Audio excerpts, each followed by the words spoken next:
Assalamualaikum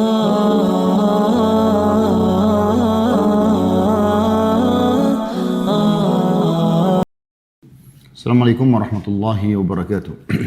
Alhamdulillah, wassalatu wassalamu ala rasulillah. Segala puji dan puja kehadirat Allah subhanahu wa ta'ala, juga salawat dan taslim kepada Nabi besar Muhammad sallallahu alaihi wa ala alihi wa sahbihi wasallam. Satu hari lagi Allah subhanahu wa ta'ala memberikan kepada kita umur, saudaraku sekalian. Saya mengingatkan diri saya dan teman-teman sekalian, jangan sia-siakan hari yang mulia ini. Kita tidak pernah tahu kapan kita meninggal dunia. Dan Allah subhanahu wa ta'ala memastikan dalam Al-Quran, وَلَا تَدْرِ نَفْسٌ مَاذَا تَكْسِبُ غَدًا وَلَا تَدْرِ نَفْسٌ بِأَيِّ أَرْضٍ تَمُوتُ. Tidak ada seseorang pun yang mengetahui apa yang akan didapatkan esok hari dan tidak tahu juga dia akan mati di mana. Maka jangan sia-siakan. Kalau masa lalu kita masih berisikan dosa-dosa kepada Allah subhanahu wa ta'ala, taubat nasuha. Detik-detik ini gunakan untuk taubat. Dari mana Anda tahu? Mungkin dengan taubat beberapa detik ataupun menit, maka seluruh dosa Anda yang sudah sekian puluh tahun dimaafkan oleh Allah subhanahu wa ta'ala. Dan kalau dosa sudah dimaafkan, maka secara otomatis tentunya fasilitas yang Allah siapkan akan kembali dan akan diberikan, bahkan bisa dilebihkan. Begitu juga kalau Anda sudah beramal saleh, maka pertahankan minimal pada hari ini atau maksimal ditambah, ya, lebihkan daripada hari-hari sebelumnya. Kesempatan ini teman-teman sekalian melanjutkan bab baru, yaitu jauhilah faktor-faktor penyebab kemaksiatan. Fahami dulu teman-teman sekalian, maksiat atau pelanggaran kepada Allah subhanahu wa ta'ala adalah racun kehidupan. Sekali lagi, racun kehidupan. Kalau Anda faham dia adalah racun, berarti dia akan merusak, ya, tatanan hidup Anda. Tidak ada dosa teman-teman yang membawa pada ketentraman. Tidak ada dosa yang membawa pada kemakmuran. Tidak ada dosa yang tidak mempermalukan pelakunya. Allah subhanahu wa ta'ala dengan kemahakuasaannya. Bukankah Anda biasa melihat koruptor? Mungkin dia punya jabatan, dia punya nama, dia punya harta. Dia bisa menyembunyikan dan merahasiakan strategi dia dalam mengatur korupsinya. Tapi bukankah Allah subhanahu wa ta'ala punya cara? Hanya dengan satu kejadian atau sebuah berita, atau seseorang memberikan kesaksian, terbongkar semuanya, akhirnya disita seluruhnya, dia dipermalukan, keluarganya, istri anaknya terbengkalai, dan akhirnya terlilit utang. Dan itu bukan satu dua orang. Kenapa kita teman-teman tidak mengambil pelajaran dari para pelaku-pelaku dosa seperti ini? Masih saja ada orang yang mau melakukan yang sama, padahal akibatnya akan sama. Allah mengatakan, وَلَنْ تَجِدَ لِسُنَّةِ اللَّهِ تَبْدِيلًا. Kalian tidak akan pernah mendapatkan perubahan dalam peraturan Allah. Orang yang melakukan dosa, maka akan dihukum. Orang yang mengikuti pelaku dosa itu dengan perbuatan yang sama, akan dihukum yang sama. Tidak akan berbeda. Tidak akan ada perubahan. Orang yang patuh kepada Allah diberikan kenikmatan. Para nabi-nabi, para orang-orang saleh dari sahabat Nabi Ridwanullahi alaihim. Bagaimana mereka adalah orang-orang yang tidak dikenal di Mekah. Mekah adalah sebuah desa yang kecil bagi penduduk dunia pada saat itu. Tapi dengan Islam, dengan iman mereka, mereka patuh kepada Allah, mereka akhirnya istiqamah. Allah SWT menjadikan mereka raja-raja dunia. Siapa yang kenal Abu Bakar, Umar, Uthman, Ali sebelum adanya Islam? Tapi dengan datangnya Islam, mereka akhirnya istiqamah dalam agama, hanya Allah jadikan mereka raja-raja dunia. Allah angkat kemuliaan mereka, Allah harumkan nama mereka. Nah, orang yang mengikuti jejak-jejak mereka akan sama akibatnya. Mereka akan bahagia, mereka akan tentram, dibukakan pintu rezekinya. Jadi fahami, kalau kemaksiatan kepada Allah racun kehidupan, dia untuk dikenali dan dijauhi, bukan dicoba dan dilakukan. Sekali lagi, maksiat kepada Allah SWT untuk dikenali dan dijauhi. Cukup kita tahu, oh mencuri itu begini, ya, minum khamr itu begini, oh ini dalilnya, ini pelarangannya, ini hukumannya. Oh ternyata orang kalau mencuri dipotong tangannya, orang kalau mabuk dicambuk sampai 40 dera. Orang kalau berzina sebelum nikah dicambuk 100 kali dan diasingkan setahun. Kalau sudah menikah dirajam. Cukup kita tahu. Tidak perlu kita sengaja mau mencoba. Mungkin saya lolos dari hukumannya. Tidak ada yang bisa lolos dari Allah subhanahu wa ta'ala. Tidak ada yang bisa lolos. Bahkan satu kebodohan kalau orang menganggap dia bisa lolos dari hukuman Allah subhanahu wa ta'ala. Anda bisa baca itu dalam surah Al-Ankabut. Tidak ada dalam buku kita. Saya akan coba bacakan surah nomor 29 dalam Al-Quran. Di ayat-ayat pertamanya ya. Dari ayat 1 kurang lebih sampai ayat 7-nya lah. Saya akan baca. A'udzubillahi minasyaitonirrajim. Alif Lam Mim. Ini huruf-huruf di awal Al-Quran yang Allah lebih tahu maknanya. Ahasiban nasu an yutraku an yakulu amanna wa hum la yuftanun. Apakah manusia mengira bahwa mereka dibiarkan saja? Mereka mengatakan kami beriman sementara mereka tidak diuji. Jujur gak dalam imannya itu? Apakah mereka bisa bersabar dalam cobaan Allah SWT sebagaimana mereka bersyukur pada saat nikmat sedang ada? Ayat 3-nya, وَلَقَدْ فَتَنَّ الَّذِينَ مِنْ قَبْلِهِمْ فَلَا يَعْلَمَنَّ اللَّهُ الَّذِينَ صَدَقُوا وَلَا يَعْلَمَنَّ الْكَاذِبِينَ. Saya ulangi, وَلَقَدْ فَتَنَّ الَّذِينَ مِنْ قَبْلِهِمْ فَلَا يَعْلَمَنَّ اللَّهُ الَّذِينَ صَدَقُوا وَلَا يَعْلَمَنَّ الْكَاذِبِينَ. Dan sungguhnya kami telah menguji orang-orang sebelum mereka. Maka sungguhnya Allah mengetahui orang-orang yang benar dengan keimanannya dan sungguhnya juga dia mengetahui orang-orang yang dusta. Ayat 4, ini inti yang sedang ini saya sampaikan. Am hasibal ladzina ya'maluna as-sayyi'ati ay yasbiquna sa'a ma yahkumun. Renungi baik-baik terjemahannya. Apakah orang-orang yang mengerjakan kejahatan, kemaksiatan itu mengira bahwa mereka akan luput dari azab kami? Perhatikan ayat ini turun dari 1400 tahun yang lalu. Amat buruklah apa yang mereka fahami itu. Tetapkan itu. Gak ada dosa yang tidak dihukum oleh Allah Subhanahu wa ta'ala. Allah akan hukum cepat atau lambat. Allah akan bongkar cepat atau lambat. Ayat 5-nya, "Man kana yarju liqa'a Allahi fa inna ajalallahi la'at wa huwas sami'ul 'alim." Barang siapa mengharapkan pertemuan dengan Allah, dia mau masuk ke dalam surga di akhirat nanti, maka sungguhnya waktu yang dijanjikan Allah itu pasti datang. Kalian akan mati, kalian akan dibangkitkan di mahsyar, kalian akan menuju ke surga kalau beriman. Kalian juga akan menuju ke neraka kalau kafir ataupun melakukan kemaksiatan yang tidak terampuni dosanya seperti syirik, munafik. Dan dialah yang maha mendengar lagi maha mengetahui. Ayat 6-nya, "Wa man jahada fa innama yujahidu li nafsi, innallaha la ghaniyyun 'anil 'alamin." Dan barang siapa yang berjihad, maksudnya di sini berusaha dengan kuat, maka sungguhnya jihadnya itu adalah untuk dirinya sendiri.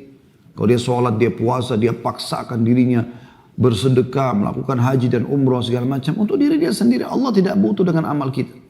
Sesungguhnya Allah benar-benar maha kaya atau tidak memerlukan sesuatu dari semesta alam ini. Ayat 7-nya, "Walladzina amanu wa 'amilus solihati lanukaffiranna 'anhum sayyi'atihim wa lanajziyannahum ahsanal ladzi kanu ya'malun." Dan orang-orang yang beriman dan beramal soleh, ya, beriman diikuti dengan patuh mengerjakan ketaatan setelah itu. Benar-benar akan kami hapuskan dari mereka dosa-dosa mereka dan benar-benar akan kami berikan mereka balasan lebih baik daripada apa yang mereka kerjakan. Allah Subhanahu wa ta'ala tidak melihat lagi masa lalu kita selama kita bertaubat. Ini pembukaan tentang makna secara imaniah, ya, secara spiritual masalah kemaksiatan. Bagaimana kita memahami ini teman-teman sekalian agar jangan selalu menganggap remeh dosa itu seakan-akan dia tidak berefek. Bahkan teman-teman sekalian, umumnya dosa yang dikerjakan efeknya jangka panjang. Mungkin Anda berzina setengah jam saja atau 1 jam saja di kamar hotel. Sudah cukup Allah menghukum Anda setahun, 2 tahun, 3 tahun, kegelisahan, ribut rumah tangga, susah punya anak, bangkrut usaha, segala macam hal. Efeknya hanya karena satu dosa besar tadi. Mungkin hanya dengan sekali ke dukun, melakukan sihir, cukup Anda hancurkan hidup Anda. Susah hidup, anak jadi durhaka, cerai sama suami, cerai sama istri, atau ribut sama mertua, dan segala macam ribut sama tetangga. Rumah kebakaran tiba-tiba, banyak hal yang terjadi yang banyak manusia tidak mengambil pelajaran. Allah tidak akan pernah menghukum hambanya yang patuh. Sebagaimana Anda kalau kerja di satu perusahaan menjadi seorang pegawai yang berprestasi, Anda tidak akan dikeluarkan. Tidak ada sebabnya. Kita bicara perusahaan normal, kalau perusahaan itu bangkrut beda. Tapi kita bicara normal, tidak. Pegawai prestasi akan disukai, bahkan akan awet. Saya waktu datang ke beberapa negara Timur Tengah sempat diundang ceramah, selain Saudi tentunya, karena Saudi biasa umrohan haji. Saya pernah ke Emirat, pernah ke Qatar, pernah ke beberapa negara yang lain. Umumnya orang-orang kita di sana, subhanallah, saya tanya, "Pak, sudah berapa lama di sini?" 15 tahun, 17 tahun. Di satu perusahaan yang sama. Saya sampai bilang, "Apa tidak ada akad kerjanya?" Dia bilang tidak. Selama kita bekerja baik, selama kita belum memutuskan akad kerja, perusahaan berpikir dipertahankan. Untuk apa ganti pegawai baru? Dan itu subhanallah fitrah. Itu fitrah, alami. Begitu juga kalau ada pegawai, walaupun dia berprestasi dari sisi pekerjaannya, tapi ternyata dia banyak melakukan pelanggaran-pelanggaran di perusahaan, telat datang, tidak mengerjakan pekerjaan, manipulasi data dan segala macam hal, maka akan dikeluarkan. Dan seperti itu kurang lebih rasionalnya. Saya akan bacakan teman-teman sekalian, dan saya berharap apa yang kami sampaikan ini tolong direnungin teman-teman. Jangan masuk telinga kanan, keluar telinga kiri. Saya tidak luangkan waktu duduk di sini, meninggalkan keluarga saya, pekerjaan. Teman-teman juga duduk menghadiri, ya mungkin luangan waktu meninggalkan pekerjaan, aktivitas untuk kita hanya testimoni dan seremoni saja. Kita di sini teman-teman untuk menambah iman kita. Apalagi bahasan kita tentang kiat-kiat hijrah. Bagaimana kita pindah dari alam kemaksiatan kepada alam ketaatan. Dan ini dua alam yang sangat berbeda. Kemaksiatan penuh dengan kegelapan, sumpah, sedih, cobaan-cobaan. Dan alam istiqamah adalah alam ketentraman. Subhanallah, orang istiqamah ya, dengan imannya dan amal solehnya, biar orang miskin teman-teman tinggal di pinggir kali, kita temukan orangnya tentram hidupnya, bahagia. Biar cobaannya berat, penyakit yang kronis segala macam, tetap juga dia tentram. Saya akan bacakan ditulis oleh penulis di sini di halaman 62. Jauhilah faktor-faktor penyebab kemaksiatan. Kata beliau, saudaraku, kaulah muda. Kenapa dikhususkan kaulah muda? Karena umumnya yang berbuat dosa adalah anak-anak muda. Orang tua jarang. Kalaupun ada itu berarti sudah melampaui batas, ya. Dan Nabi SAW menganggap itu adalah termasuk dosa-dosa besar yang berat sekali. Kalau orang seperti kata Nabi SAW, termasuk orang yang Allah murkai adalah seorang syekhun zani, orang tua yang berzina. Karena tidak ada faktor pemicunya untuk berzina di umur-umur tua gitu kan. Nah, tapi teman-teman sekalian diajak kaulah muda. Karena memang kalau dia baik di masa mudanya, berarti masa tuanya tentu akan jauh lebih baik. Mungkin Anda mengetahui dari pengalaman Anda dan kehidupan pribadi Anda, bahwa kemaksiatan bukan datang secara tiba-tiba. Tapi ada sebabnya, ada penyebab, pembangkit, dan pendahuluannya. Jika Anda, saudaraku yang mulia, bersungguh-sungguh membebaskan diri dari kemaksiatan dan menjauhinya, maka menutup segala pintu kemaksiatan adalah jalan pintas untuk menjauhi kemaksiatan tersebut. Pengertian itulah yang difahami oleh orang-orang yang disebut sebagai manusia paling alim pada zamannya, tak kala ditanya oleh seseorang yang telah membunuh 99 jiwa dan genap 100 dengan membunuh seorang ahli ibadah yang salah dalam memberikan fatwa kepada dia. Orang alim itu berkata kepada pemuda tersebut, "Na'am, wa may yahulu bainaka wa bainat taubah, intaliq ila ardi kada wa kada, fa inna biha nasan ya'buduna Allah, fa'budillaha ma'ahum, wa la tarji ila ardika, fa innaha ardu su'in." Atau ardu say'in dikatakan sini. Lebih tepatnya sebenarnya ardu su'in ya. Baik, yang artinya, jadi sebenarnya sebelum saya baca artinya hadis ini panjang ya, bagaimana ada seseorang yang membunuh 99 jiwa. Hadis yang masyhur dalam riwayat Imam Bukhari dan Muslim ya. Imam Bukhari riwayatkan nomor 3470, Imam Muslim nomor 2766. Jadi orang ini membunuh 99 jiwa lalu dia gelisah. Dia ingin taubat, ingin kembali kepada Allah SWT. Dia datangi seorang yang abid, ahli ibadah tapi nggak punya ilmu agama. Dia tanya, dia mengatakan saya sudah membunuh 99 jiwa. Apakah masih ada taubat buat saya? Kata orang tersebut, tidak ada. Tidak mungkin. Kau sudah bunuh 99 orang. Maka dia pun karena putus asa, dia membunuh orang itu digenapkan 100. Lalu terus saja dia jalan sampai menemui seorang yang alim. Orang yang punya ilmu agama benar.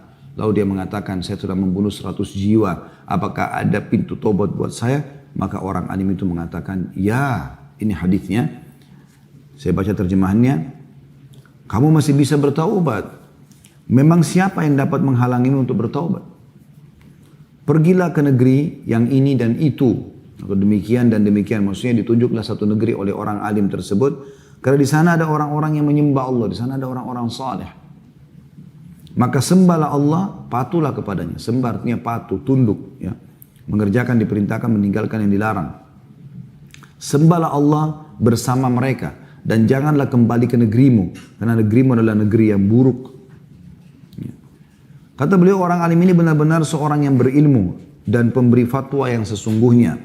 Dia tidak hanya memberitahukan bahwa dia bisa bertaubat, tapi dia juga menunjukkan kepada jalan yang mengantarkan ke sana atau taubat.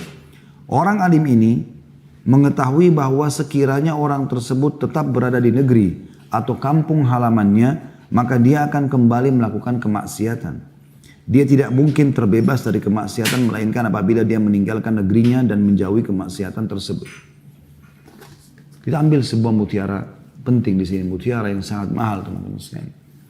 Kalau Anda mau taubat nasuha, Anda nggak boleh setengah-setengah. Bahasa saya sering juga tentang masalah hijrah. Kalau mau hijrah menjadi orang baik, jangan setengah-setengah. 100%. Sekaligus menjadi orang baik.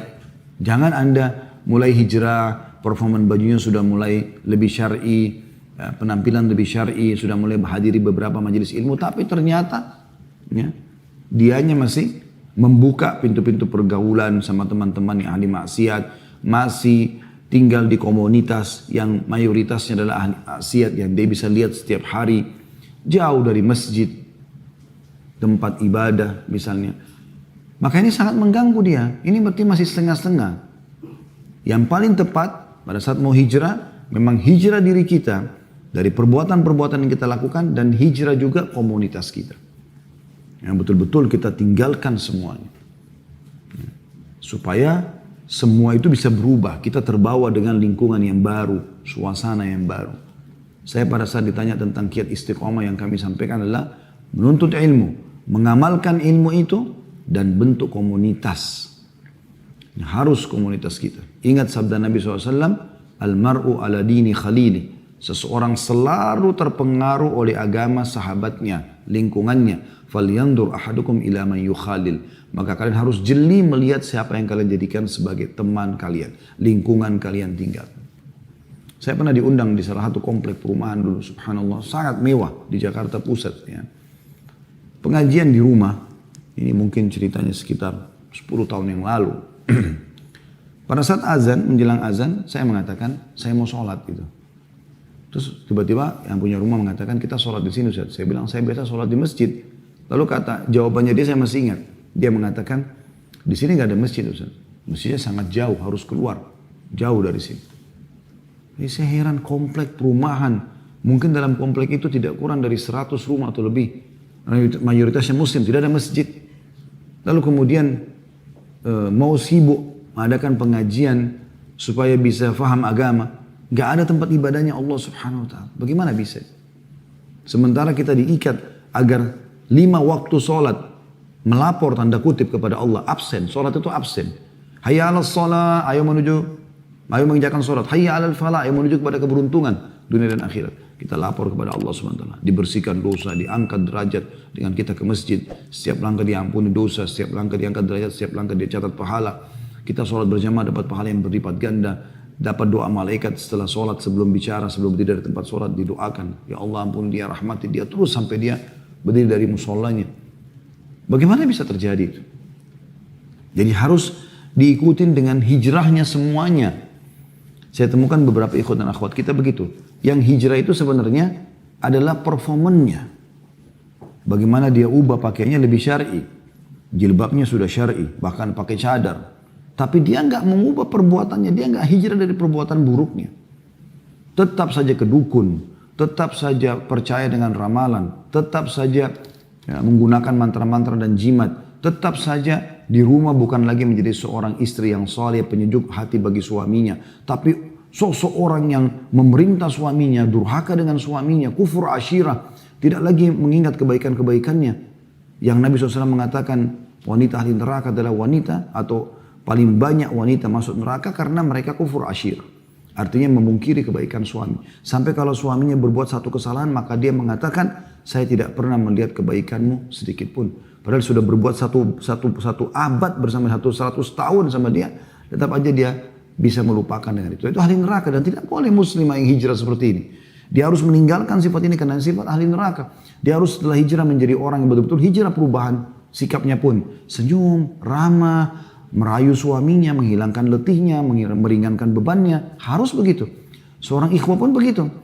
Padahal tadinya dia biasa mabuk-mabukan, dia biasa narkotika, dia biasa ke diskotik, dia biasa berzina di luar sana sama sembarangan perempuan. Setelah hijrah bukan cuma performannya, bukan hanya jenggot dan pakaian. Dia harus pulang ke rumah dalam kondisi betul-betul. Dia memberikan hak istrinya, ya. Dia memberikan nafkah dari sumber halal, dia bercanda dengan suami istrinya, dia berikan hak biologisnya, dia berikan pakaian makanan yang terbaik, lalu dia nikmati yang halal itu. Karena kata Nabi SAW, kalau seseorang dari kalian bangkit syahwatnya, kalau seseorang dari kalian bangkit syahwatnya karena melihat wanita yang bukan mahramnya di luar rumah, kembalilah kepada istrinya. Karena istrinya memiliki apa yang dimiliki orang-orang tersebut. Artinya sama kemaluannya, tanda kutip di sini. yang dia kalau lampiaskan selesai, syahwatnya akan reda. Begitu juga anak pada saat hijrah. Berapa banyak orang yang hijrah, ya, anak-anak performanya berubah, tapi sikap perubahan tidak berubah. Dia setelah tidak isbal pakaiannya sebagai laki-laki, sudah berjenggot, sudah mulai akhwatnya pakai cadar, malah tambah durhaka sama orang tuanya. Dia ingin orang tuanya hijrah tapi kasar. Sementara Allah mengatakan orang tuamu kafir atau beriman sama, wala taqul lahum uffin. Jangan pernah ucapkan kalimat walaupun orang tua kafir, apalagi orang tua beriman, muslim. Dia sudah nonton sinetron selama 30 tahun, Anda tiba-tiba hijrah dalam 1 minggu ikuti pengajian, tiba-tiba mau matikan TV, ribut sama orang tua, nganggap mereka ahli neraka. Ini dari mana ini? Harus hijrah juga sikapnya. Justru harus lebih santun, lebih baik, dan lihat skala prioritas yang perlu diperbaikin mana. Tuduh orang tuanya orang kafir, ya, kasar dengan mereka, tidak memberikan wajah dan segala macam hal. Begitu juga orang tua yang sudah hijrah kepada anaknya. Selama ini Anda selalu sibuk dengan kegiatan di luar sana. Anak-anak juga butuh waktu untuk diberikan perhatian. Untuk dididik oleh Anda. Selain guru-guru yang mengajarkan mereka. Ajarkan mereka adab-adab. Mereka adalah amal jariah yang luar biasa. Saya duduk sekarang mengajar sini teman-teman. Orang tua saya panen pahala saya. Semoga Allah ikhlaskan niat kita. Karena saya tumbuh dari ASI ibu saya. Saya bisa jalan juga dengan panduan mungkin beliau. Begitu juga ayah saya dari nafkahnya. Anak-anak adalah amal jariah terbesar. Kata Nabi SAW 7 hal yang akan terus mengalir pahalanya bagi seseorang setelah dia mati di kuburannya. Salah satunya, ya, selain ilmu yang bermanfaat, selain sumur yang digali, sungai yang dialirkan, juga mushaf yang dibagikan, anak soleh yang mendoakan dia. Buat anak-anak kita, ingat kita. Buat teman-teman kita pada saat keluar rumah anak-anak merindukan kita. Pada saat kita datang mereka sambut ayah gembira. Bukan sebaliknya pada saat kita keluar rumah mereka senyum, mereka gembira karena sosok tanda kutip macan dan orang kasar ini sudah keluar. Dan pada saat kita masuk ke dalam rumah mereka semuanya diam ketakutan seperti orang yang tinggal di sebuah penjara. Harus hijrah semua. Anda sebagai pemilik perusahaan, hijrah bukan cuma performannya, bukan cuma penampilannya. Tapi perbuatannya tidak berubah. Transaksi bank ribawi masih terjadi. Kemudian juga masih menunda-nunda haknya pegawai. Ya. Sementara Nabi SAW mengatakan berikanlah upah mereka sebelum keringatnya kering. Masih ditunda, masih segala macam hal. Gitu kan. Yang uniknya kadang-kadang masih mempekerjakan lawan-lawan jenis yang interaksi langsung sama dia. Misalnya sekretaris perempuan masuk berduaan ke dalam ruangannya dia. Ini jelas-jelas ikhtilat. Dan khalwat, ikhtilat artinya bercampur laki-laki perempuan, apalagi diikuti dengan khalwat berduaan saja yang kata Nabi SAW, kalau laki-laki dan perempuan berdua, yang ketikanya syaitan, siapapun Anda, sekuat apapun iman Anda, kan harusnya bisa hijrah 100% gitu kan. Transaksi yang haram, nota-nota, apa saja, manipulasi data harus ditinggalkan semuanya. Hal-hal yang haram tinggalkan semua. Kalau pekerjaan perusahaan Anda haram, berhentikan. Berhentikan. Saya ingat dulu pernah ada salah satu jemaah kami umrah. Beliau punya asuransi dan itu sudah 37 cabang atau 38 cabang gitu. Tapi memang konvensional, benar-benar ribawi. Benar-benar penuh dengan gharar. Selama umrah dia konsultasi sama saya, mungkin ada 5-6 kali sampai 7 kali duduk sama saya. Alhamdulillah, setiap habis makan siang atau malam saya coba datang ke mejanya dan saya ingatkan lagi beliau. Ingat akhi, antum bertanya itu berarti gerakan dari Allah Subhanahu wa taala agar mau bertanya, dan sangat beruntung antum pada saat antum terima nasihat itu. Kalau antum bertanya hanya untuk saja iseng menunjukkan kepada saya pribadi kalau saya peduli nih, ternyata perusahaan saya tanyakan kepada ustadz, itu hanya akan menambah hukuman Allah Subhanahu wa taala. Kenapa? Karena Anda sekarang sudah tahu hukum. Tambah nggak boleh. Alhamdulillah akhirnya dia nyatakan, dia berhentikan dan dia lepaskan semuanya itu. Kemudian dia coba dengan usaha-usaha yang halal. Memang ada resiko, tapi lebih baik daripada Anda dihukum oleh Allah Subhanahu wa taala di dunia dan di akhirat. Kita sudah bacakan tadi surah Al-Ankabut. Anda sebagai pegawai sama. Setelah Anda hijrah, berubah performa Anda mulai muhasabah. Perusahaan yang saya kerja ini halal nggak sih? Enggak, Anda keluar, resign, cari yang lainnya. Berdoa kepada Allah SWT, Anda punya waktu-waktu mustajab. Antara azan dan iqamah, sepertiga malam, hujan turun. Berdoa kepada Allah Azza wa Jalla. Minta kepada pencipta langit dan bumi. Allah itu ghani, maha kaya. Ya. Dan dia juga Yarzuqu man yasha' bighairi hisab. Kalau memberikan kepada hambanya rezeki tanpa ada hitungan, tidak usah khawatir. Nabi SAW berkata kepada Bilal, hai Bilal, bersedekah. Jangan kau takut kepada zat yang tidak perlu dikhawatirkan kemiskinan dari sisinya. Tidak ada. Kaya raya Allah Subhanahu wa ta'ala. Dan siapa yang menggantungkan nasibnya pada Allah, Allah akan menjadi pencukup baginya. Wa may yatawakkal 'ala Allah fa huwa hasbuh. Dalam surah At-Talaq ayat 3. Siapa yang bertawakal kepada Allah, menyerahkan usaha kepada Allah, akan menjadi pencukup baginya. Dan kalau sudah Allah jadi pencukup, Anda butuh siapa lagi? Enggak butuh siapa-siapa. Semuanya, kalau Anda sedang dapat nikmat, yang ciptakan Anda Allah, yang ciptakan nikmat itu Allah, yang juga mempertahankan hanya Allah. Kalau Anda diberikan cobaan, penyakit, apa saja yang lain-lain selain penyakit, yang ciptakan Anda Allah, yang ciptakan cobaan tersebut Allah, yang bisa menghilangkan hanya Allah. Enggak ada yang lain. Maka ini enggak boleh setengah-setengah. Anda sekarang sudah harus taubat nasuha. Menjadi pegawai yang on time kalau bekerja, tahu kalau akad Anda jam 7.00 di kantor Anda tanda tanganin, Anda keluar jam 17.00 jam 5 sore, Anda wajib datang di waktu itu. Anda telat 1 menit saja, 7:01 Anda wajib minta keridhaan pemilik perusahaan 1 menit itu. Karena akad Anda begitu. Dan Nabi SAW mengatakan al-muslimuna ala syurutihim. Orang muslim harus patuh dengan syaratnya. Nggak boleh, kecuali Anda memang datang minta keridhaannya. Kita sayangkan kenapa perusahaan-perusahaan muslim, baik pemilik perusahaan ataupun bawahan, staff, itu tidak menggambarkan Islam. Saya waktu S2 ngambil manajemen pendidikan, saya coba mempelajari buku-buku dari barat tentang masalah manajemen. Bagaimana mereka menekankan masalah trust, kepercayaan, bagaimana masalah pertanggungjawaban, bagaimana masalah amanah. Sebenarnya ini sudah dalam Islam tidak harus menjadi seorang pegawai atau pemilik perusahaan untuk menerapkan. Setiap hal dalam kehidupan kita harus amanah, tanggung jawab, kita harus jujur, dan kita tidak boleh lawannya, tidak boleh khianat, tidak boleh dusta, tidak boleh menipu dan seterusnya. Sebenarnya kita sudah dididik, tapi sayangnya kenapa kita tidak terapkan dalam kehidupan kita, teman-teman sekalian. Berhenti sekarang mengambil hak-hak yang bukan hak Anda. Anda kalau sudah digaji di perusahaan, jangan pernah lagi mengambil yang bukan hak Anda. Misalnya disuruh oleh perusahaan belanja barang di tempat tertentu. Maka dengan belanja sekian puluh juta, ratusan juta, bukan miliaran rupiah belanjaan perusahaan, dan itu pakai uang perusahaan, dapatlah bonus. Diskon misalnya, dapat payung lah, baju kaos lah, TV lah, handphone lah, apa saja fasilitasnya. Itu wajib Anda kembalikan kepada perusahaan. Wajib Anda amanah di situ. Tidak boleh Anda merasa itu hak Anda. Itu bukan uang Anda kan? Tidak boleh sama sekali. Bahkan ada yang lebih parah mungkin, yang belum faham agama, itu biasanya mereka malah sengaja menyuruh diskonnya dihilangkan, supaya dia yang ambil, dibuatkan nota yang kedua lagi. Ini banyak sekali. Tugas kantor, keluar kota, betul-betul Anda bertugas di sana. Bukan Anda melaporkan tiket palsu, kemudian Anda ambil uangnya, sementara Anda cuma telepon-teleponan sama vendor yang Anda harus datangi, misalnya di Surabaya, kalau Anda dari Jakarta, atau di Semarang. Tidak boleh, amanah. Dan Anda dalam perjalanan tugas itu dapat pahala. Ini harus berubah semuanya. Jadi tidak boleh setengah-setengah dalam meninggalkan kemaksiatan, pelanggaran tersebut. Sebagai tetangga, berhenti menyakiti tetangganya. Sebagai teman, menjadi teman yang terbaik buat temannya. Yang penuh dengan loyalitas, penuh dengan royal. Ya, mentraktir mereka, menasihatin mereka. Kalau mereka mau baik, alhamdulillah, kita mencintai mereka karena Allah. Kalau mereka tidak mau berubah, kita tinggalkan juga karena Allah. Anda sudah ingat hadis atau masih ingat hadis Nabi SAW, 7 golongan yang Allah naungi.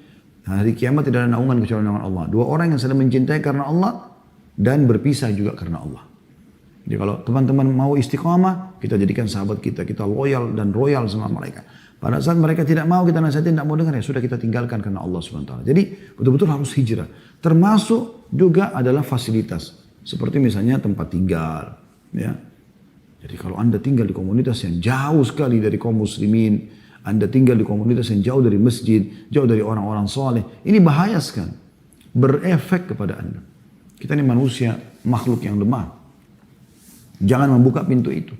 Makanya nasihat dalam hadis Bukhari Muslim ini, seorang yang alim tadi, dia sangat sempurna mengingatkan orang yang mau tobat ini. Dia tidak mengatakan, kau punya tobat, tobatlah, kemudian dibiarkan.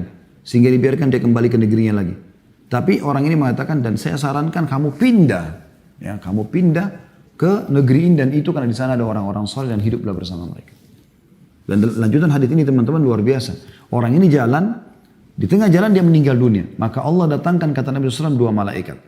Satu malaikat rahmah yang biasa mengambil ruhnya orang-orang beriman, yang satu malaikat adab yang mengambil ruhnya orang-orang kafir ataupun ahli maksiat. Maka mereka ini berselisih pendapat. Siapa yang mengambil ruhnya? Allah pun mendatangkan penengah di antara mereka lalu mengatakan, coba ukur jarak. Kalau langkahnya lebih dekat kepada negeri yang dia mau tobat, mau hijrah, mau jadi orang baik sana, maka yang ambil adalah malaikat pengasih, ya, malaikat rahmat. Kalau lebih dekat dengan negeri dia yang dia berbuat maksiat, maka yang ambil adalah malaikat penyiksa, gitu kan? Maka Allah Subhanahu Wa Taala kata Nabi SAW, ya, mendekatkan negeri yang dia mau datang satu jengkal dan menjauhkan negeri yang dia datang itu satu jengkal sehingga diambil oleh malaikat rahmat. Bagaimana Allah SWT terima dia? Nah. Kata beliau Ibnu Hajar rahimahullah berkata, dalam hadis ini terkandung keutamaan pindah dari negeri yang di dalamnya manusia melakukan kemaksiatan karena biasanya dia kalah menghadapi hal seperti itu. Karena biasanya dia kalah dalam menghadapi hal seperti itu, baik karena dia teringat dengan perbuatan-perbuatannya yang dahulu dan godaan untuk melakukan hal itu, maupun karena keberadaan orang yang membantunya dan memotivasinya untuk melakukan hal itu. Karena itu sang alim yang dalam riwayat tadi terakhir mengatakan, janganlah kembali ke negerimu karena negerimu adalah negeri yang buruk. Ini mengisyaratkan bahwa orang-orang yang taubat harus menjauhi situasi dan kondisi yang biasa dia temui pada saat melakukan kemaksiatan, serta menjauh darinya secara keseluruhan. Ini digaris bawahi, secara keseluruhan, dan sibuk dengan selainnya. Diambil dari Fathul Bari, Syarah Sahih Bukhari, dinukil dari Ibnu Hajar, di jilid 6 halaman 517 sampai 518. Kata beliau, saudaraku, ketika bertobat, Anda tidak harus meninggalkan negeri Anda. Karena jika tetap Anda lakukan, maka Anda akan selamanya menjadi pengembara, tidak bermukim. Tapi orang yang bersungguh-sungguh, ketika merasa bahwa kemaksiatan senantiasa menggodanya, hendaklah dia berpikir panjang mengenai dirinya dan merenungkan faktor-faktor apakah yang menyebabkan saya terjerumus ke dalam kemaksiatan ini. Jika penyebabnya adalah berteman dengan si fulan dan bergaul bersamanya, maka hendaknya saya menjauhi sebatas kemampuan. Jika penyebabnya adalah menyepi dan menyendiri, maka hendaklah aku meninggalkan atau menguranginya semampu mungkin. Jika penyebabnya adalah keluar ke pasar, menonton televisi atau membaca majalah, maka keinginanku untuk meninggalkan kemaksiatan harus membuatku meninggalkan semua itu terlebih dahulu. Jika pikiranku mengenai kemaksiatan adalah bunga api yang menyala-nyala dalam diriku, maka hendaknya aku berpikir atau menjauhi pikiran ini dan menyibukkan diri dengan yang lebih baik daripada itu semua. Jadi kita coba lebih pertegas masalah ini. Hadis Bukhari yang menjelaskan tentang tadi orang alim menyuruh seseorang yang bertobat untuk pindah, itu karena ada beberapa hal juga yang perlu dititik beratkan. Orang alim ini mengetahui negeri orang itu memang penuh dengan orang-orang yang seperti ini, pembunuh, penjahat, dan bisa dikatakan minoritas sekali orang-orang soleh di sana. Maka si alim ini tahu kalau dia kembali orang ini ke negerinya maka akan jadi masalah. Nah begitulah keadaan kalau Anda berada di satu komunitas yang betul-betul semuanya buruk. Anda satu negeri itu semuanya bebas, seks bebas, narkotika, khamar, bunuh-membunuh. Anda pindah tempat. Kalau ternyata bukan seperti itu, misalnya Anda cuma ada di satu perusahaan secara substansial, perusahaan itulah yang rusak misalnya, haram dan segala macam, produksi rokok lah, khamr lah, apalah segala macam, maka Anda pindah dari itu dan pindah ke perusahaan yang lain. Kalau Anda berada di satu komplek perumahan, ternyata komplek itu yang Anda ada 10 rumah, 9 rumah semuanya ahli maksiat. Dan mereka terbiasa buat pesta-pesta, mabuk-mabuk di situ dan segala macam. Anda pindah ke komunitas yang lain. Jadi tidak harus meninggalkan negerinya. Kecuali keadaannya seperti tadi. Itu yang dibahasakan oleh penulis di sini ya. Jadi dilihat. Atau kalau misalnya hanya karena komunitas Anda, teman-teman reunian, SMP, SMA ini yang ternyata jadi masalah. Dan saya sudah sering tekankan itu ya. Kalau Anda sekarang masih punya grup-grup WA, dan ternyata Anda reunian di situ dan di situ isinya ya, kemaksiatan kepada Allah, keluar saja nggak masalah. Kalau Anda di Japri Anda jawab, maaf saya nggak bisa ada di situ tapi saya siap kalau ada apa-apa yang mau ditanyakan kepada saya, komunikasi secara pribadi saja. Daripada di grup kita lihat foto lawan jenis, apalah cuplikan-cuplikan yang kurang baik yang mengundang syahwat, terjadi diskusi gibah dalam situ ya, fitnah orang dan segala macam, atau berbicara yang bukan ahlinya. Bicara tentang masalah politik lah, masalah tokoh-tokoh nasional lah yang tidak ada hubungannya sama dia sama sekali. Dan sulit dia untuk minta maaf kalau dia menyebutkan tentang kesalahan orang. Maka keluar saja dari situ.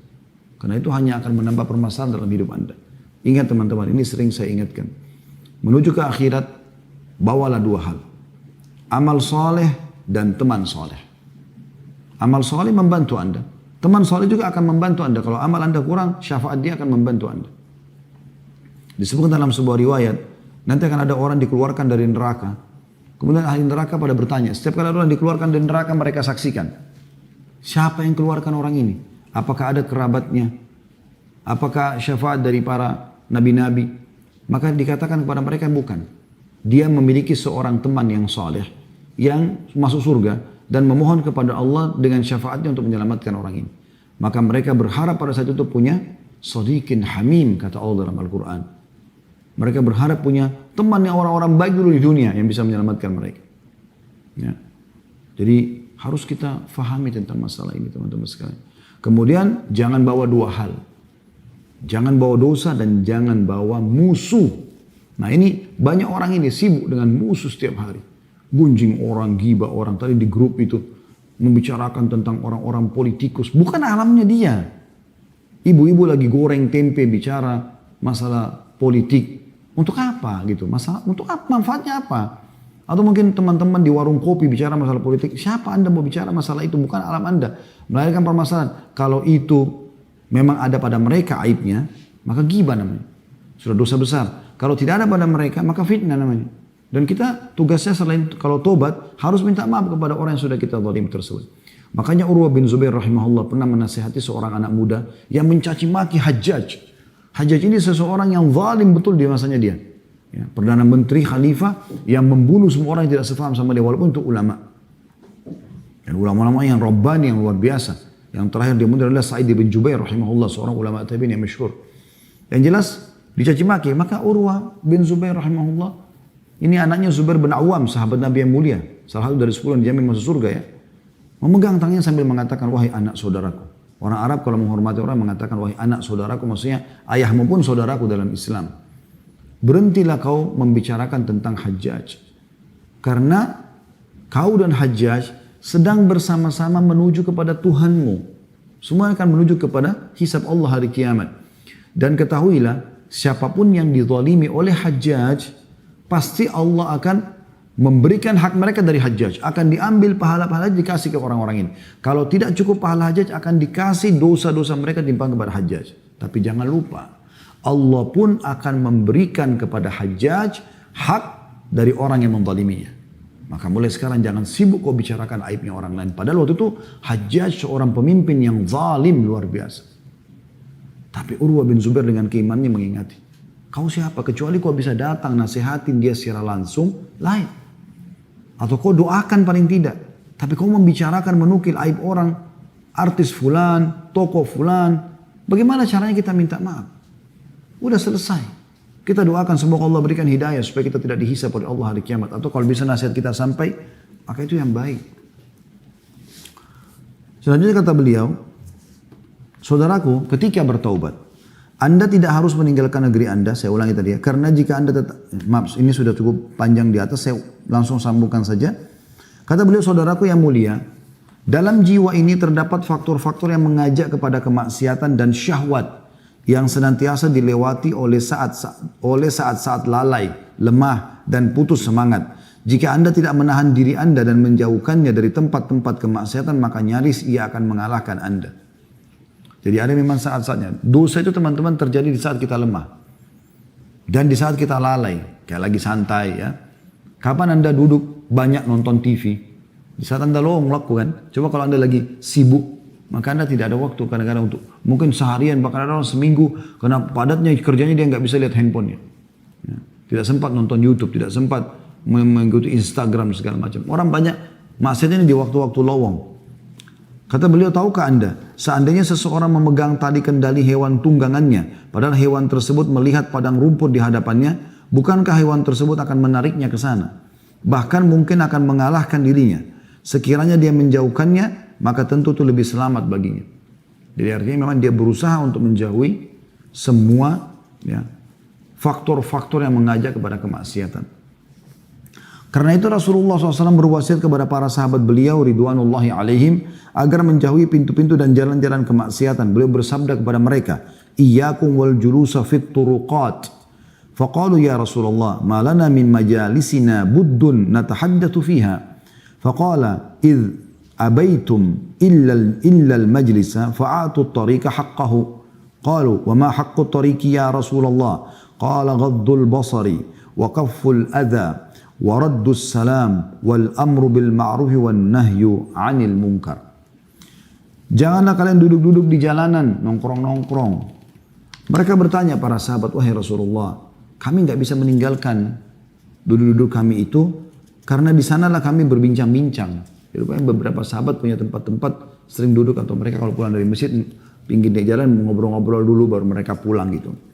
Maka kata Nabi SAW, jika kalian enggan dan tetap ingin duduk-duduk, maka berikanlah hak jalan itu. Yang kalian nongkrongin itu ada haknya jalan itu. Mereka bertanya, apa hak jalan itu wahai Rasulullah? Maka kata Nabi SAW menundukkan pandangan, bukan malah jelalatan, turunkan dari hal-hal yang Allah haramkan. Tidak mengganggu, nah, apalagi sampai mengambil pungli dari orang-orang yang lewat, menakut-nakutin mereka, menjawab salam kalau ada yang mengucapkan salam, dan amr ma'ruf juga nahi mungkar, menyuruh kepada kebaikan dan melarang dari kemungkaran. Diriwayatkan oleh Bukhari nomor 6229 dan Muslim 2121. Dan dari hadis ini lebih baik seseorang menjauhi duduk di pinggir-pinggir jalan ya. Tapi kalaupun harus ada hak yang harus dia berikan.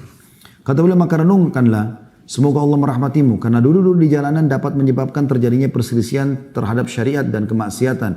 Maka terlebih dahulu Rasulullah SAW melarang mereka duduk-duduk di jalan. Rasulullah SAW memperingatkan bahwa alasan pelarangan itu adalah mengarahkan pandangan pada apa yang diharamkan oleh Allah. Walaupun hak jalanan adalah menurunkan pandangan, tapi Anda sudah juga setiap saat turunkan pandangan mata, apalagi kalau lagi rame gitu kan. Rasulullah SAW berbicara kepada para sahabat beliau, orang-orang yang wara' dan jauh dari keharaman, maksudnya menjaga kesucian hubungannya sama Allah.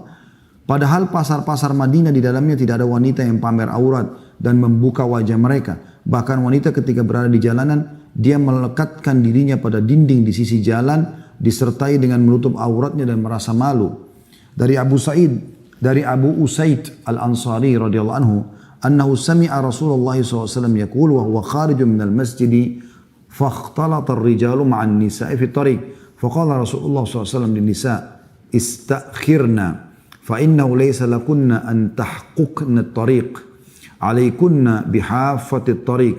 فكانت المرأة تلتصق بالجدار حتى إن ثوبها لا يتعلق بالجدار من لصوقها به. Bahwa dia mendengarkan Rasulullah SAW bersabda saat beliau keluar dari masjid, sementara beliau melihat kaum pria dan wanita bercampur baur satu sama lain di jalanan. Jadi ramai sekali gitu.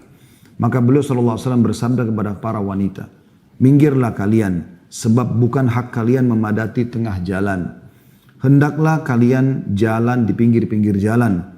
Maka saat lewat, setelah penyampaian ini, maka para wanita menempelkan diri mereka pada dinding sehingga pakaian mereka tersangkut di dinding saking menempelnya dia dengan dinding tersebut. Hadis riwayat Abu Daud nomor 5272. Artinya bagaimana Nabi SAW memberikan peringatan, bukan malah seperti sekarang perempuan malah dengan pamer aurat, malah sengaja jalan di tengah jalan gitu kan. Nabi SAW memerintahkan mereka kalaupun harus keluar mereka di pinggir jalan sampai mendekati dinding-dinding rumah supaya mereka justru tidak menjadi fitnah bagi kaum laki-laki. Kata beliau, jika ini adalah realitas orang-orang itu dan begitulah realitas kaum pria atau para sahabat yang jauh dari kemaksiatan, kendati demikian mereka dilarang mendekati pintu-pintu dan jalan-jalan menuju kemaksiatan. Lalu bagaimana halnya dengan kita? Orang-orang yang lancang bermaksiat, sementara pasar-pasar kita penuh dengan kaum wanita yang berdandan menor dan membuka aurat mereka. Oleh karena itu kalau Anda tidak darurat, ya tidak perlu harus keluar. Pergi ke mall setiap hari hanya untuk mereka lagi membahasakan dengan cuci mata. Ini bukan cuci mata. Ya. Malah menambah kemaksiatan bagi mata tersebut. Perlu juga satu poin saya titik beratkan teman-teman. Allah Azza wa Jal akan menjaga ya, fasilitas yang Allah kasih ini dari mata yang melihat, telinga mendengar, lisan yang mengucap, hidung yang menghirup, ya tangan yang menjamah, kaki yang melangkah, lalu fungsi organ tubuh yang lain termasuk kemaluan segala macam. Allah akan jaga itu selama Anda tidak gunakan untuk maksiat. Itu sudah fakta teman-teman sekalian. Dan tidak akan berubah masalah itu. Kapan Anda gunakan dalam ketaatan kepada Allah SWT, Allah juga akan jaga. Saya saksikan depan mata sendiri para ulama-ulama yang pernah kami menimba ilmu dari beliau. Walaupun sangat sedikit ilmu yang kita nimba dari beliau-beliau, karena beliau adalah ulama-ulama besar. Di Masjid Nabawi, beberapa majelis yang saya hadiri, subhanallah, kalau kita dengar, tidak melihat orangnya, kita akan mengatakan orang ini umurnya antara 25 sampai 30 tahun, kena lantangnya suaranya. Begitu kita mendekat melihat teman-teman, jenggotnya sudah putih semuanya. Bahkan ada yang didorong pakai kursi roda karena sudah sangat tua. Suaranya lantang, matanya terang. Bahkan ada seorang syekh pernah, ya dinukil di Saudi cerita, tapi saya tidak dapatkan nama beliau siapa. Cuman beliau pernah sama murid-muridnya naik kapal. Kemudian kapal itu tiba-tiba menghantam sebuah batu besar dan akhirnya kapal itu akan tenggelam. Syekh ini selama ini dikenal oleh murid-muridnya orang yang sangat lembut, orangnya tidak terlihat orang itu punya keterampilan khusus, ya, sangat menjaga wibawahnya. Tapi pada saat kapal akan tenggelam, muridnya tidak ada satupun yang bisa berenang. Dia membuka jubahnya, kemudian dia turun berenang, membawa satu persatu murid dia di kapal tersebut ke tanah daratan terdekat. Kemudian sempat juga menyelamatkan beberapa barang sampai kapal itu tenggelam setelahnya. Maka murid-muridnya heran bertanya, mengatakan, wahai Syekh, kami nggak pernah sangka Anda punya keterampilan seperti ini. Maka dia mengucapkan kata-kata yang kita ambil jadi pelajaran kita. Dia mengatakan, wahai murid-muridku, selama anggota tubuhmu kamu jaga dari kemaksiatan kepada Allah, maka Allah juga akan menjaga kualitasnya. Allah akan jaga itu. Allah akan jaga. Sebaliknya kalau orang suka menggunakan dalam kemaksiatan, bisa saja Allah angkat, naudzubillah, fasilitas tersebut.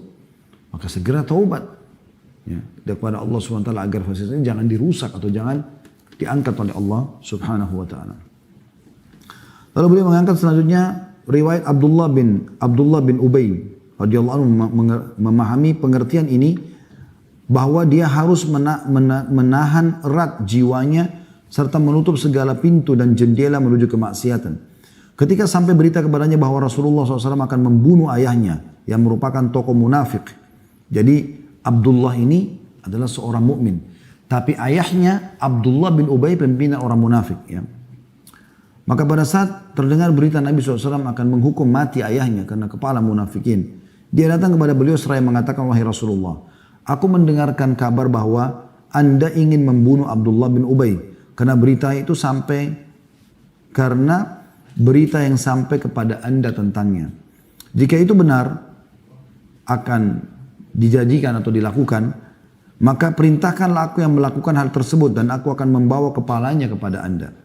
Demi Allah, suku Khazraj tahu bahwa tidak ada seorang pun yang lebih berbakti kepada orang tua dibandingkan aku.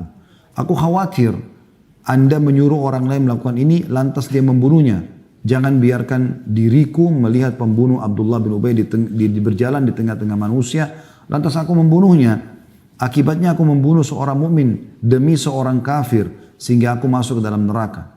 Mendengarkan hal tersebut, maka Rasulullah SAW bersabda, nataraffaqu bihi wa nuhsinu suhbatahu ma baqiya ma'ana. Kami akan bersikap lemah lembut kepadanya dan memperlakukannya dengan baik selama dia tetap bersama kami. Ini disebutkan dari Sirah Ibnu Hisham, buku sejarah yang ditulis oleh Ibnu Hisham, jadi 3 halaman 238. Dan juga diambil dari buku Marwiyat Ghazwa Bani al-Mustaliq, halaman 190 sampai 195.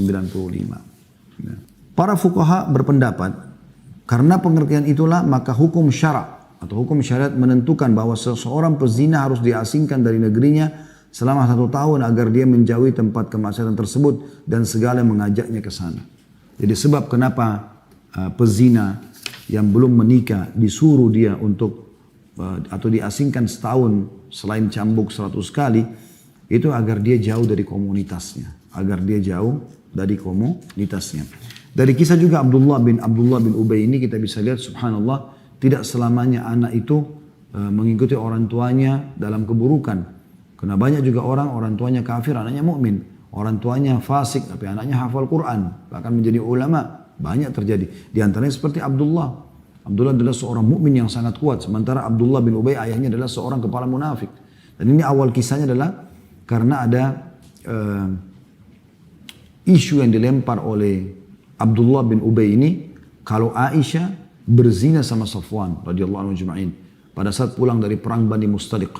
Ya.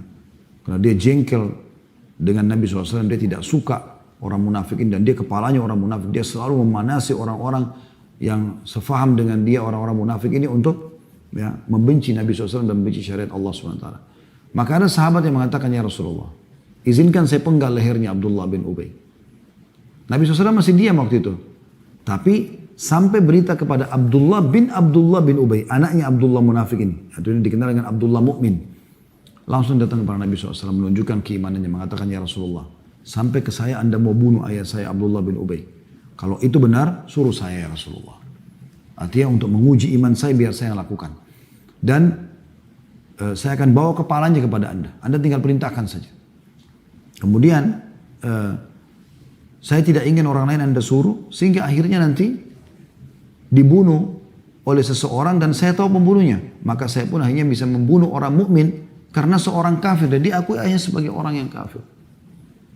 Maka Nabi SAW menunjukkan akhlak yang mulia pada saat itu.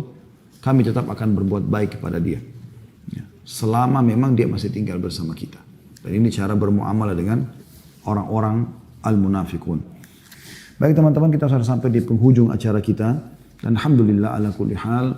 Kita bersyukur kepada Allah SWT atas kesempatan ini. Semoga Allah memudahkan kita untuk mengamalkan ilmu yang sudah kita pelajari. Dan kalau ada benar pasti dari Allah. Kalau ada salah dari saya mohon dimaafkan.